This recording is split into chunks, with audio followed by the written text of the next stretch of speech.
Hello दोस्तों, जैसा कि आप जानते हैं, विशिष्ट शिक्षक नियमावली पर जब से कैबिनेट की मुहर लगी और सक्षमता परीक्षा अवश्यंभावी हो गई और इसकी संभावना भी अप्रैल या जून में जताई जा रही है, तब से कमोबेश सभी नियोजित शिक्षक इसकी तैयारी में लग गए। मैं भी अपने चैनल पर इसकी तैयारी आपको करवा रहा हूं। मैं खेद प्रकट करता हूं कि जो तेजी आनी चाहिए उसमें थोड़ी कमी है, लेकिन साथ ही साथ मैं वादा करता हूं कि आने वाले दिनों में मैं इसमें तेजी लाऊंगा और जो मेरा नेक्स्ट वीडियो होगा वो सक्षमता परीक्षा से रिलेटेड होगा और बहुत ही महत्वपूर्ण टॉपिक के साथ होगा। ऐसे ऐसे प्रश्न मैं आपके बीच में लेकर के आऊंगा जिसकी प्रबल संभावना है कि वो एग्जामिनेशन में आपसे पूछे जाएंगे। तो दोस्तों, आप लगातार चैनल पर बने रहिए। जिस टॉपिक के साथ, जिस मुद्दे के साथ मैं आज आपके बीच इस वीडियो के माध्यम से, अपने चैनल के माध्यम से उपस्थित हूं, वह मुद्दा क्या है कि विशिष्ट शिक्षक नियमावली में कौन कौन से संशोधन की मांग की जा रही है। मैं यहां पर मेंशन करके रखा हूं। शिक्षक संघों के द्वारा लगातार इसकी मांग की जा रही है, वो ऑब्जेक्शन कर रहे हैं। बहुत से जो इससे जुड़े नेतागण हैं वो भी ऑब्जेक्शन कर रहे हैं, वो मांग कर रहे हैं शिक्षा विभाग से कि इसमें संशोधन होनी चाहिए।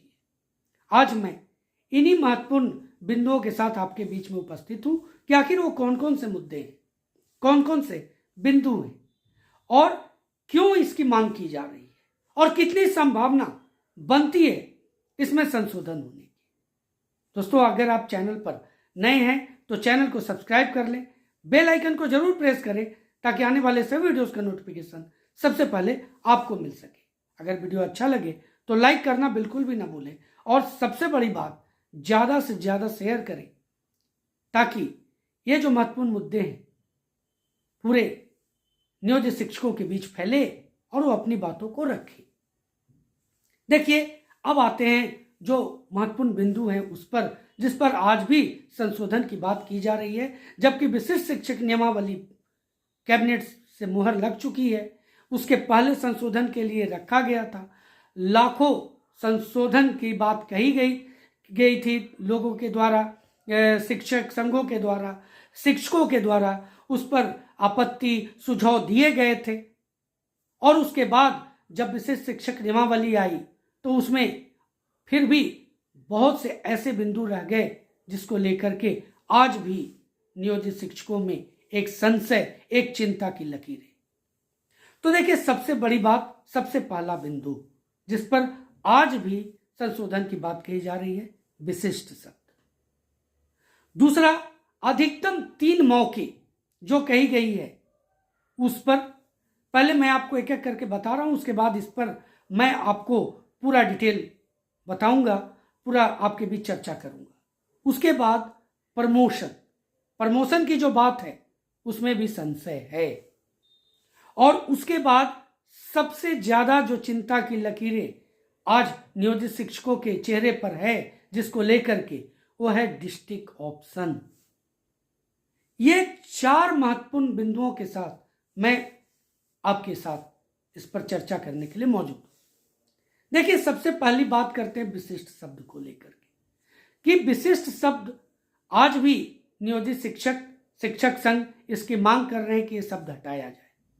जैसा कि आपको मालूम है, जब पब्लिक डोमेन में रखा गया यह नियमावली तो इसमें विशिष्ट शब्द को लेकर के सबसे ज्यादा आपत्ति दर्ज कराई गई, सुझाव दिए गए कि इसको हटाया जाए। लेकिन शिक्षा विभाग की तरफ से, सरकार की तरफ से ये शब्द नहीं हटाए गए और अब इसकी संभावना छिन्न है दोस्तों कि यह शब्द हटेगा। शिक्षकों की मांग थी कि उन्हें सहायक शिक्षक कहा जाए और नहीं तो फिर विद्यालय अध्यापक में ही समायोजित किया जाए, लेकिन ऐसा हुआ नहीं और इसकी संभावना कम है कि अब विशिष्ट शब्द हटेगा। दूसरा, अधिकतम 3 मौके की बात। देखिए, अधिकतम 3 मौके को लेकर के जब सबसे पहले विशिष्ट शिक्षक नियमावली आई थी तो उसमें यह सीधे सीधे प्रावधान लिखा गया था कि अगर आप 3 बार में पास नहीं होते हैं तो आपको हटा दिया जाएगा।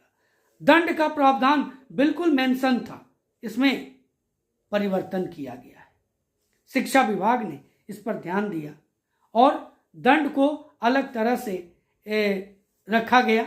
अब उसमें पूरा मेंशन नहीं है, बल्कि उसके लिए अलग से विभाग सोचेगी। और उसके बाद जो अधिकतम 3 मौके की बात कही गई, उसमें भी अब कहा गया है कि जो शिक्षक 3 बार में उत्तीर्ण नहीं होते, 3 सक्षमता एग्जाम के बाद भी उत्तीर्ण नहीं होते, या जो इससे बचते हैं, उनके लिए विभाग अलग से एक कमेटी बनाएगी और उसमें निर्णय लेगी कि इनके साथ क्या किया जाए। अब इसमें संशोधन की गुंजाइश अब कर सकते हैं कि इसमें और संशोधन हो सकता है। अब जो तीसरा महत्वपूर्ण बिंदु आपके बीच में लेकर के आ रहा हूं, वह है प्रमोशन को लेकर के। देखिए, प्रमोशन की बात कही गई थी कि प्रमोशन, दोस्तों, नियोजित शिक्षक जो 18 साल, 20 साल, 15 साल से लगातार सेवा दे रहे हैं, उनको प्रमोशन किस तरह से चाहिए कि जैसे ही वो विशिष्ट शिक्षक नियमावली के तहत सक्षमता परीक्षा पास करें और वो विशिष्ट शिक्षक बने, तो उसके उपरांत उन्हें प्रमोशन भी मिल जाएगा, क्योंकि वो इतने दिन से कार्य कर रहे हैं। लेकिन अगर आपने नियमावली को अच्छी तरह से पढ़ा होगा तो आपको ये बिल्कुल ज्ञान हो गया होगा, बिल्कुल भान हो गया होगा कि आपके सक्षमता परीक्षा पास होने के बाद विशिष्ट शिक्षक नियमावली के तहत विशिष्ट शिक्षक बनने के बाद से 8 साल गुजर जाने के बाद ही आपका प्रमोशन होगा। ये बात मेरे समझ से ऐसा उसमें मेंशन है और ये समझने की बात है, आप समझ भी गए होंगे। तो दोस्तों, नियोजित शिक्षकों की ये मांग है कि उनको, शिक्षक संघों की मांग है कि उनको तत्काल प्रभाव से प्रमोशन दिया जाए और सरकार से उनका ये आग्रह है। अब कितना इस पर बात आगे बढ़ती है ये तो आने वाले दिनों में पता चल जाएगा।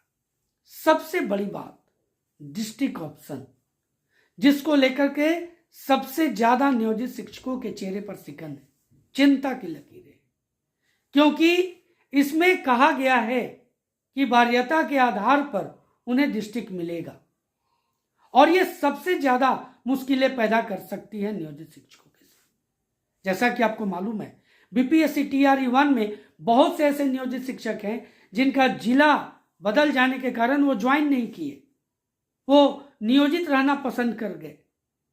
अब यहां पर भी वही स्थिति आ जाती है, तो उनके साथ समस्या उत्पन्न हो सकता है, क्योंकि इतने वर्षों तक वो सेवा दे चुके हैं, उनका एक अपना परिवार है, वो सेटल हो चुके हैं और इस दौरान वो उनको जब डिस्ट्रिक्ट बदल जाएगा तो उनके साथ बहुत सारी समस्याएं खड़ी होंगी।